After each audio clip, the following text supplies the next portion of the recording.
What are you laughing at? What's so funny? The invitation arrived on a Tuesday morning, slipped between utility bills and grocery store flyers like a ghost from another life. Damon Washington held the cream-colored envelope up to the light streaming through his cramped studio apartment window. The embossed lettering caught the sun: Westfield Preparatory Academy, Class of 2019 5-year reunion. His name was written in careful cursive across the front, though he could tell whoever wrote it had hesitated. The ink was slightly smudged where they'd paused, probably wondering if they should really send this to him. To the weird black kid who used to eat lunch alone in the computer lab. To the scholarship student who never quite fit in with the trust fund, babies, and legacy admissions. Damon set the envelope on his second-hand coffee table, next to a laptop held together with electrical tape and a stack of coding books with cracked spines. The return address made his chest tighten.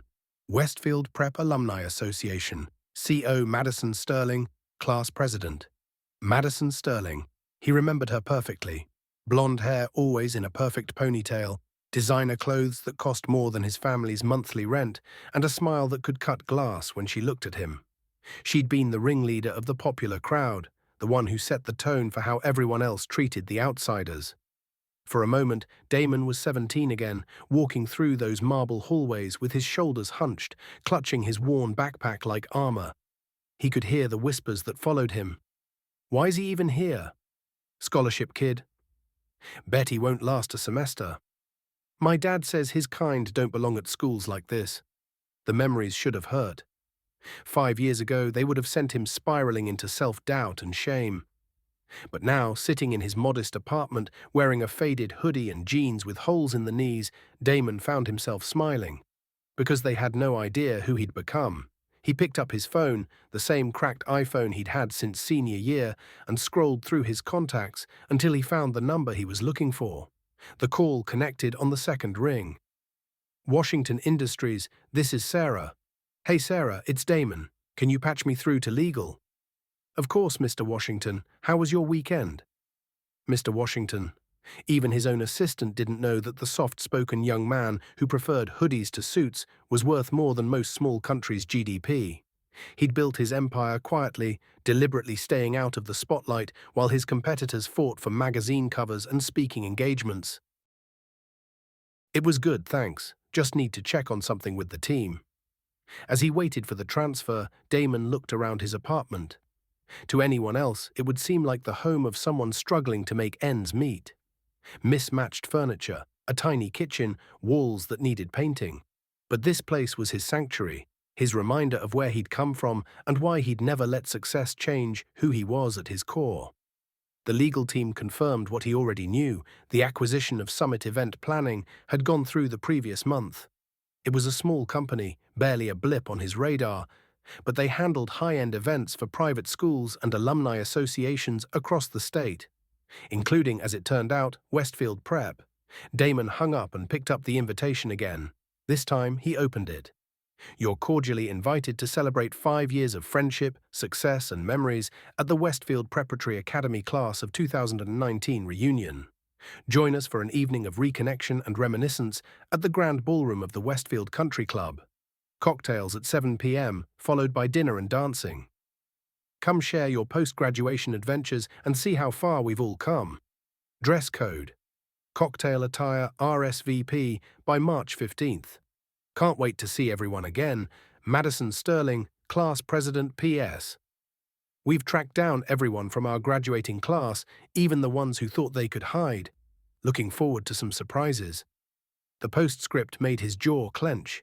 Even in an invitation, Madison couldn't resist a subtle dig. The implication was clear. They'd hunted him down like some kind of curiosity, a specimen to be displayed for their amusement. Damon walked to his bathroom and looked at himself in the mirror. His reflection stared back, a young black man with kind eyes and a quiet strength that hadn't been there in high school. His hair was cut short and neat, but everything else about him screamed struggling. The hoodie with a small hole near the left shoulder. The jeans that had seen better days. The sneakers that were clean but obviously old. He'd cultivated this image carefully over the years. While other tech moguls flaunted their wealth with flashy cars and designer clothes, Damon had learned the power of invisibility. Let them underestimate him. Let them think he was just another failed dreamer. It made his victories that much sweeter. His phone buzzed with a text from his business partner and best friend, Marcus Chen. Board meeting moved to Thursday. Also, Forbes wants to do another profile piece. I told them you're unavailable for comment as usual. Damon typed back, good. Keep it that way. Might be taking a personal day Friday night. Hot date, something like that. He set the phone down and made his decision. He would go to this reunion. Not because he wanted to reconnect with old classmates or relive high school memories. He would go because sometimes the universe handed you a perfect stage, and it would be a shame to waste it. But first, he had some shopping to do. The Westfield Country Club hadn't changed much in 5 years. The same imposing stone facade, the same perfectly manicured grounds, the same sense that you needed a certain pedigree just to breathe the air. Damon sat in his beat-up Honda Civic in the parking lot, watching his former classmates arrive in BMWs and Mercedes, their laughter carrying across the evening air. He'd chosen his outfit carefully, the same faded hoodie from the invitation day, jeans with strategic holes, and sneakers that looked like they'd walked through a few too many puddles. His hair was slightly unkempt, and he'd made sure to look just tired enough to seem like someone who worked long hours at a job that barely paid the bills. Through the club's tall windows, he could see the reunion in full swing. The grand ballroom was decorated with their school colors, navy and gold, and a slideshow of high school photos played on a large screen. He recognized faces from 5 years ago, though they all looked older now, more polished. The boys had filled out their suits better, the girls had mastered the art of expensive makeup and strategic lighting. Damon took a deep breath and got out of his car. A valet approached, took one look at the Honda, and barely suppressed a smirk. "Will you be staying long, sir?" "Just for the evening." The valet's tone was professionally polite but dismissive. "Of course, we'll take good care of it." As Damon walked toward the entrance, he passed a group of his former classmates smoking on the terrace. He recognized them immediately: Brad Morrison, captain of the lacrosse team, Jessica Walsh, head cheerleader, and Connor Phillips, whose father owned half the commercial real estate in the city. "No way," Jessica whispered, not quite quietly enough. "Is that Damon Washington?" "Holy shit," Brad laughed. "Look at him. Dude looks exactly the same broke-ass clothes and everything." Connor shook his head in mock sympathy. "I heard he's working at some tech support call center downtown. My cousin saw him at a bus stop last month." "That's so sad," Jessica said, though her tone suggested she found it more amusing than tragic. "Remember how he used to think he was so smart? All those computer classes and coding clubs, look how that worked out." Damon kept walking, letting their words wash over him like rain. He'd learned long ago that the opinions of small minds were just noise. What mattered was what you built when no one was watching. The ballroom was exactly as he'd expected, elegant, expensive, and full of people trying too hard to prove how successful they'd become. A jazz quartet played in one corner, while servers in crisp white shirts circulated with champagne and hors d'oeuvres. The slideshow continued its rotation of high school memories: prom photos, graduation day, candid shots from various school events. Damon noticed that very few of the photos included him. He'd been there for most of these events. He'd had to be, as part of his scholarship requirements. But somehow the camera had always seemed to find everyone else. It was as if he'd been edited out of their collective memory even while it was being made. He made his way to the registration table where a perfectly coiffed woman with a clipboard was checking people in. She looked up as he approached, and her smile faltered slightly. "Name?" "Damon Washington." She scanned her list, frowning. "Washington. Washington. Oh, here you are." She looked up at him with barely concealed surprise. "We weren't sure you'd actually come." "Wouldn't miss it." She handed him a name tag with his senior year photo, a awkward 17-year-old with braces and an uncertain smile. The contrast between that boy and the man he'd become was stark, though no one here would see it. "The bar is over there," she said, pointing across the room. "Dinner will be served at 8, and we'll have some fun activities afterward. Madison is so excited to see everyone." Damon nodded and made his way into the crowd. Almost immediately, he felt the stares. Conversations paused as he passed, then resumed in hushed tones. He caught fragments of whispered commentary. "Can you believe he actually showed up? Those are the same shoes he wore to graduation. I feel kind of bad for him. Don't. Remember how weird he was? Always acting like he was better than everyone. My mum said his family lost their house sophomore year, had to move in with his grandmother." The last comment made Damon pause. It was true, his family had faced financial difficulties during high school, which had made his scholarship to Westfield even more crucial. But what these people didn't know was that the small house his grandmother had left him when she passed away junior year was now worth more than most of their parents' estates, thanks to some strategic investments he'd made in the surrounding neighborhood. He ordered a Coke at the bar, not because he couldn't afford the premium liquor, but because he wanted to maintain his image. The bartender, a young man probably working his way through college, gave him a sympathetic look. "Rough crowd?" the bartender asked quietly. "Something like that. I've worked a lot of these reunion gigs. There's always someone they pick on. Usually turns out that person's doing better than all of them combined." Damon smiled. "From your mouth to God's ears." As he sipped his Coke, Damon surveyed the room with the analytical mind that had made him billions. He could read the social dynamics like code: who was genuinely successful, who was faking it, who was desperately trying to recapture their high school glory. It was fascinating and a little sad. Madison Sterling held court near the center of the room, surrounded by her usual circle of admirers. She'd aged well. Expensive skincare and regular Pilates sessions had preserved the cheerleader figure that had made her the envy of every girl at Westfield. Her dress probably cost more than most people's monthly salary, and her jewelry caught the light with every gesture. She spotted him across the room, and her eyes widened with what looked like genuine surprise. She whispered something to her friends, and they all turned to stare. Then Madison began making her way toward him, her heels clicking against the marble floor like a countdown. "Damon Washington," she said, her voice carrying that same musical quality he remembered from high school. "I honestly didn't think you'd come. Here I am." She looked him up and down, taking in the hoodie, the jeans, the worn sneakers. Her expression was a masterclass in polite condescension. "You look exactly the same." "That's so sweet. Some people never change, do they?" "Some people don't need to." Madison laughed, a sound like wind chimes in a hurricane. "Oh, you always were clever with words. So tell me, what have you been up to? We've all been so curious." The way she said curious made it clear that their interest was more anthropological than genuine. He was the specimen they'd invited to study, the cautionary tale to make themselves feel better about their own choices. "This and that," Damon said, "keeping busy." "That's wonderful. And are you still living in the city?" "Yeah. Renting or—" She let the question hang, fishing for details about his financial situation. "Renting," he lied smoothly. He actually owned several properties in the city, including the building where his old apartment was located. But Madison didn't need to know that. "Well, that's practical. Rent control and all that." She glanced around the room, then back at him. "You know, it's funny. When we were putting together the guest list, some people wondered if we should even invite you. I mean, you were always so separate from the rest of us. But I said no, everyone deserves a chance to see how far we've all come." The casual cruelty of it took his breath away. Not because it hurt, he was long past being wounded by Madison Sterling, but because of how effortlessly she wielded it.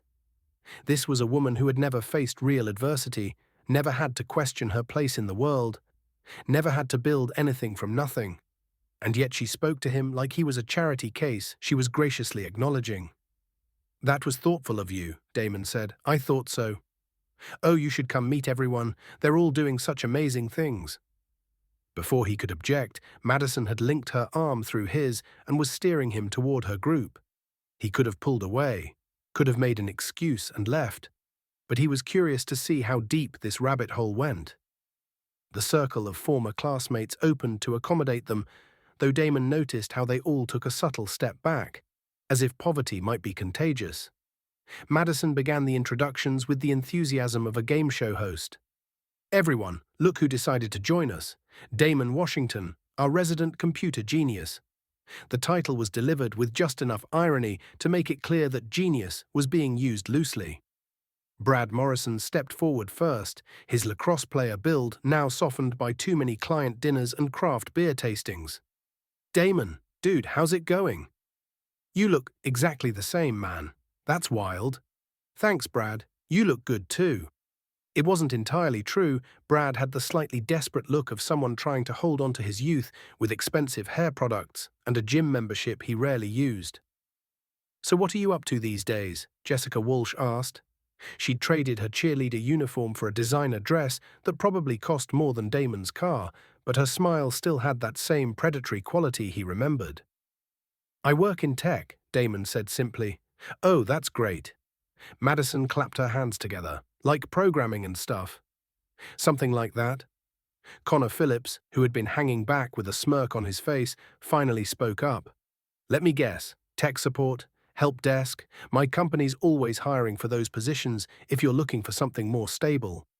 The offer was delivered with the kind of patronizing kindness that was somehow worse than outright hostility. Connor genuinely believed he was being generous, offering a lifeline to someone he saw as fundamentally beneath him. "I appreciate the thought," Damon said, "but I'm good where I am." "Are you sure? I mean, those call center jobs don't really have much upward mobility. And at our age, you really need to start thinking about career advancement, building wealth, planning for the future." Connor's wife, a thin woman with sharp cheekbones and sharper eyes, nodded along. "Connor's absolutely right. You can't just coast forever on potential. At some point, you have to actually achieve something." The group murmured agreement, and Damon felt the familiar sensation of being surrounded by predators. But unlike in high school, he wasn't afraid. He was fascinated. These people had learned nothing in 5 years. They were still the same small-minded bullies, just with better clothes and more sophisticated vocabulary.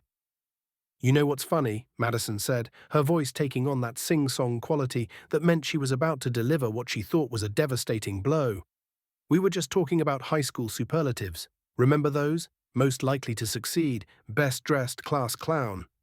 I was thinking we should do new ones for the reunion, like most changed, biggest surprise." She paused for effect, making sure everyone was listening. Finally, he set down his glass and stood up. The room watched as he made his way to the front, his worn sneakers silent on the thick carpet. Madison handed him the microphone with a smile that didn't reach her eyes. "Take your time," she said sweetly. "We're all very interested to hear your story." Damon looked out at the sea of faces, some curious, some pitying, some openly hostile. These were the people who had made his teenage years a living hell, who had treated him like he was invisible, or worse, like he was a problem to be solved. They had invited him here to be their cautionary tale, their reminder of what happened when you didn't have the right connections, or the right background, or the right skin color. He cleared his throat and spoke into the microphone, his voice calm and steady. "Thank you, Madison, and thank you all for inviting me tonight. It's been educational." A few people chuckled, thinking they were in on some joke. "You know, 5 years ago, when I walked across that graduation stage, I remember thinking about all the things people had said about me during high school. About how I didn't belong here, how I'd never amount to anything, how I was just taking up space that should have gone to someone more deserving." The room was completely silent now. Even the servers had stopped moving. I remember the whispers in the hallways, the way conversations would stop when I walked into a room, the casual cruelty that you all seemed to think was just harmless fun. I remember being told that people like me, poor kids, scholarship kids, black kids, didn't have what it took to succeed in the real world.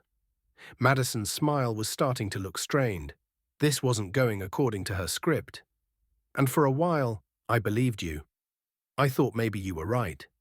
Maybe I was just fooling myself, thinking I could build something meaningful with my life." Damon paused, letting the words sink in. He could see some people shifting uncomfortably in their seats, perhaps remembering specific incidents they'd rather forget. "But then I realized something. Your opinions of me said a lot more about you than they did about me. See, when you're comfortable, when everything comes easy, when you've never had to fight for anything, it's easy to assume that anyone who struggles must be weak or lazy or just not good enough." He pulled out his phone, the same cracked iPhone they'd all seen him using earlier, and tapped the screen a few times. The thing is, while you were all busy congratulating yourselves on your inherited advantages, some of us were actually building something. The large screen behind him, which had been showing high school photos all evening, suddenly changed. Financial headlines began scrolling across it. Tech startup raises $50 million in Series A funding. Young entrepreneur disrupts cloud computing industry. Washington Industries acquires major competitor. A few people in the audience pulled out their phones, frantically typing. Damon could see the exact moment when the Google search results hit them. The shock, the disbelief, the dawning realization that they had made a terrible mistake. "You see," Damon continued, his voice never rising above conversational level, "while you were all playing dress-up and pretending to be successful, I was actually building a company. Washington Industries. Maybe you've heard of it." The screen behind him now showed a Forbes magazine cover with his photo. Not the awkward teenager from high school, but a confident young CEO in a perfectly tailored suit. The headline read, "The Quiet Billionaire, How Damon Washington Built a Tech Empire in Secret." The gasps were audible now. Madison's face had gone completely white. Connor was staring at his phone screen like it had personally betrayed him. "The company I founded 5 years ago is now worth approximately $2.3 billion, Damon said matter-of-factly. "We employ over 15,000 people worldwide. Our cloud computing platform powers about 30% of the internet. And yes, Connor, we do have some call center positions available if you're interested in a career change." The room was so quiet you could hear the air conditioning humming. "But here's the really interesting part," Damon continued. "Do you know who owns Summit Event Planning, the company that organized tonight's reunion?" More frantic phone typing, more shocked faces. "That's right, I do. I bought them last month as part of a larger acquisition, which means, technically, I'm the one who paid for this entire evening. The venue, the food, the decorations, even Madison's little slideshow presentation." Madison looked like she was going to be sick. The microphone trembled in her hand as she reached for it, but Damon gently pulled it away. "Now, I want to be clear about something. I didn't come here tonight for revenge. I didn't come here to humiliate anyone or to prove a point. I came here because I was curious. I wanted to see if you had grown, if you had learned anything, if maybe you had become better people." He looked around the room, making eye contact with as many of his former classmates as possible. "But you haven't, have you? You're still the same small-minded, cruel, entitled people you were in high school. The only difference is that now you have mortgages and marriages and jobs that you think make you important. But underneath all that, you're still just bullies looking for someone to pick on." The silence was deafening. Several people were crying now, whether from shame or shock, Damon couldn't tell. "You know what the saddest part is? You could have been celebrating with me tonight. You could have been proud that someone from your graduating class had achieved something meaningful. Instead, you chose to use me as a punchline, a cautionary tale, a way to make yourselves feel better about your own mediocrity." Damon set the microphone down on the podium and looked out at the room one last time. "I forgive you," he said, his voice carrying clearly without amplification. "Not because you deserve it, but because holding on to anger would make me like you. And I've worked too hard to become a better person to let that happen." He walked off the stage and headed for the exit. Behind him, the room erupted in chaos, people shouting questions, others crying, still others frantically making phone calls. But Damon didn't look back. He had said what he came to say. As he reached the door, he heard Madison's voice, shrill and desperate. "Wait, Damon, wait. I didn't mean... We didn't know. Please, can we talk?" He paused at the threshold and turned around one last time. Madison was running toward him, her perfect hair disheveled, her makeup streaked with tears. Behind her, the rest of his former classmates watched with a mixture of horror and fascination. "There's nothing to talk about, Madison," Damon said gently. "You showed me exactly who you are tonight. All of you did. And I'm grateful for that clarity. But we can explain. No need. You see, the beautiful thing about success is that it speaks for itself. I don't need your approval or your apologies or your sudden interest in being my friend. I never did. He smiled then, the same quiet smile that had infuriated them in high school because they couldn't break it. Enjoy the rest of your reunion. The bar's open for another hour. I made sure of that. Consider it my graduation gift to the class of 2019. And with that, Damon Washington walked out of the Westfield Country Club and into the cool night air. Behind him, the sound of his former classmates' shocked voices faded into the distance. He got into his beat-up Honda Civic, which he kept specifically for occasions like this, and drove away.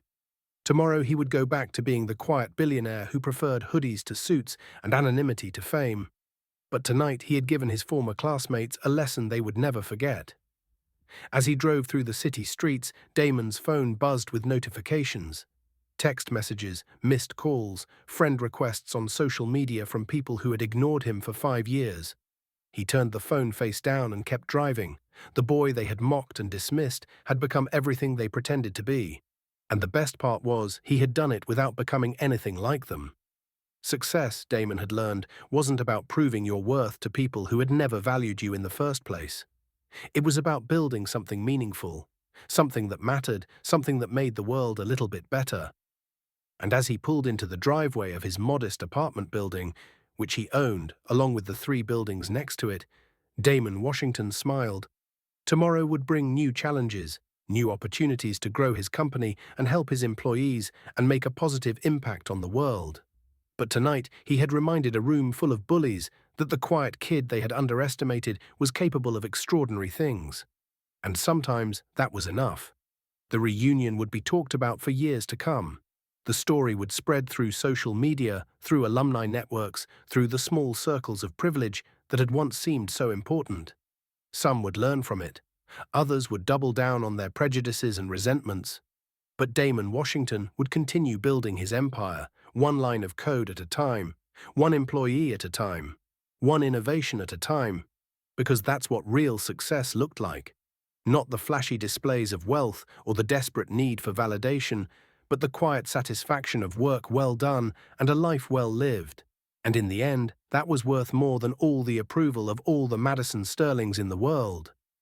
The next morning, Damon woke up in his simple apartment and made coffee in his small kitchen. His phone showed 247 missed calls and over 1,000 new messages. He deleted them all without reading them and got dressed for another day of changing the world, one algorithm at a time. Because some victories are best savored in silence and some lessons are best taught by example. And Damon Washington had just given his former classmates the most expensive education of their lives, one that money couldn't buy and privilege couldn't fake. The quiet kid had won. And he had done it by never stooping to their level, never becoming the monster they had tried to make him, and never forgetting that true success is measured not by how high you climb, but by how many people you lift up along the way. In the end, that was the difference between Damon Washington and the class of 2019. They had spent 5 years trying to prove they were better than everyone else. He had spent 5 years actually becoming better than he used to be. And that made all the difference.